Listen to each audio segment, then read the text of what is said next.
99 race starts, 11 podiums, 1 pole position and 5 fastest laps, but no race wins. At some point, it has to take a toll. Lando Norris didn't let Carlos Sainz outshine him in his first 2 seasons at the team in Papaya, losing out to him by some margin in 2019, but he had a good rookie season.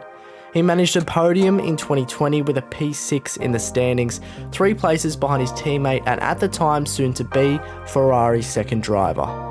After Carlos moved to the prancing horse, Lando's been surrounded by nothing but snags on the Barbie, dingoes and good day mates.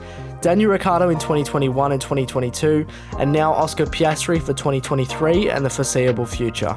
Now we know how Ricciardo's stint went and it was hard to watch. As an Aussie, it's also hard to comprehend.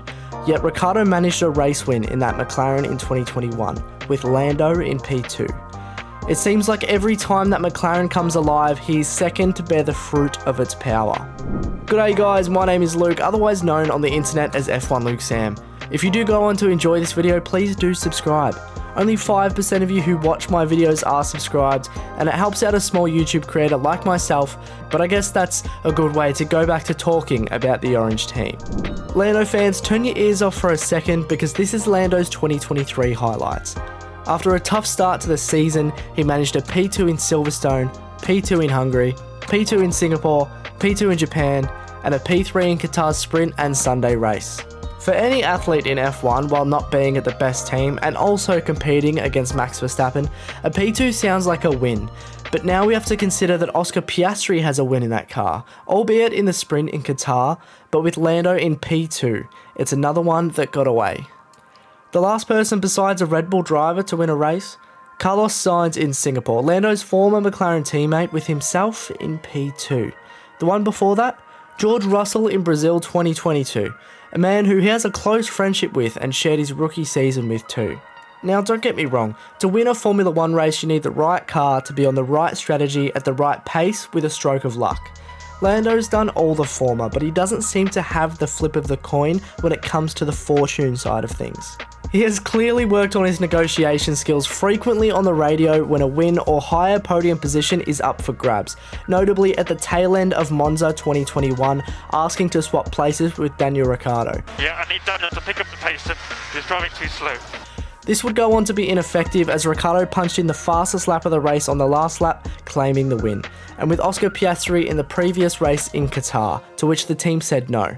Who knows? Maybe they favour drivers with race wins.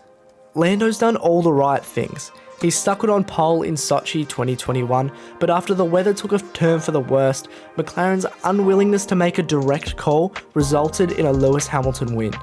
In Singapore, he was within a second of Carlos for practically the whole race, but could never overtake. Later, we would go on to be told that was Carlos's plan all along. Cheeky, but that was the win that was so close, but so far. Lando's post-Qatar race answers were concerning.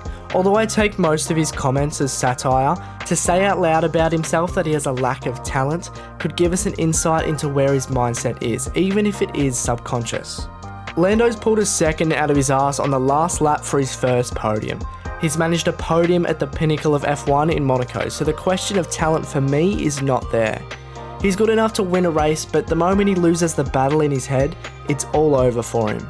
I've joked all year saying that Oscar will get his first win before Lando, and to see that come true was satisfying, but it did come with a degree of, that must suck. Although that speaks to the calibre of Oscar Piastri, it also reflects on Lando's mistakes on the last corner of his last lap in SQ3, which was certain to put him on pole, and his race start where he tumbled down the order. Let me know what you think the issue with Lando's yet to have race-winning performance is in the comments. Is it down to luck, or does he genuinely not have it? Because in my eyes, if Pastor Maldonado can win a race, anyone can. Thank you guys for watching. I've been F1 Luke Sam, and you guys, as always, have been amazing. Stay safe.